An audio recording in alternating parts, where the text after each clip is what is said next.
Hello, আসসালামু আলাইকুম প্রিয় দর্শক। আমরা এই যে আমার পাশে হুজুর আছে, আমরা হাটে যাচ্ছি। আপনাদের হাটের সুন্দর একটা সৌন্দর্য গ্রাম বাংলার হাট দেখাবো। সামনে এসে আসছি হাটে, আপনাদের দেখাবো। আচ্ছা হুজুর, আপনি হাটে যাচ্ছেন? কই যাচ্ছেন? এই সামনে বৃহস্পতিবারে হাট, দেখে আসি যে কেমন হয় হাটটা, দেখিনি তো। আচ্ছা, আপনি কোথা থেকে এসেছেন? কয়জন থাকেন? আমি গাজীপুরে থাকি, কোনাবাড়ি গাজীপুর। আজকে এই পয়লাবার এই বছর প্রথমবার মনে হয় যাচ্ছেন হাটে, না? দীর্ঘ 1 বছর ধরে হাটে যাই না, আজকে যে দেখে আসি কেমন হয়েছে হাটটা। আচ্ছা, এই তো এসে আসছি, আর মাত্র 5 মিনিট লাগবে, আপনারা সঙ্গে যান।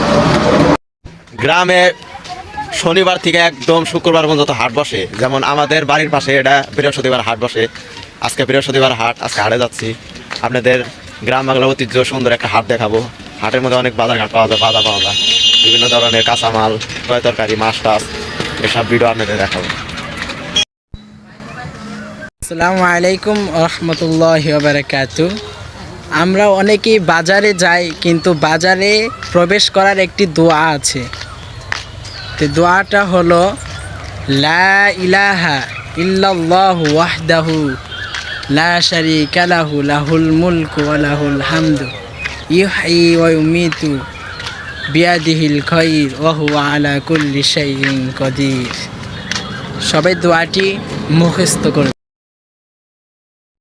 এই যে আয়সা পড়ছি, আপনাদের দেখাবো হাট।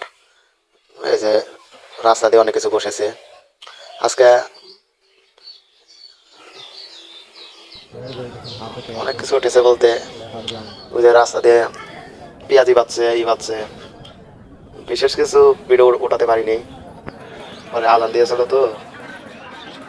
ওই যে দেখতে পাচ্ছেন মাছ টাছ উঠেছে, আরো বিভিন্ন অনেক কিছু। এই যে মাছ, এই যে এই যে এই দোকানে খুব ভিড় হয়ে যায়, পেঁয়াজির দোকানে। আমরা যাওয়ার পরেও সিরিয়াল পাই নাই, বিশাল বড় লাইন। প্রতিদিন প্রায় 40 কেজির উপরে পেঁয়াজি বেচে বিক্রি করে এ জায়গায়। না হলেও প্রতিদিনই সে 14 থেকে 15 হাজার টাকা বিক্রি করে পেঁয়াজি, শুধু পেঁয়াজি। প্রচুর বেচা কিনা হয়। কেউ হাফ কেজি, কেউ 1 কেজি, কেউ 250 গ্রাম নিচ্ছে পেঁয়াজি। এমরা বানাচ্ছে, ওমরা শেষ হয়ে যাচ্ছে। ওই যে খুবই সিরিয়াল।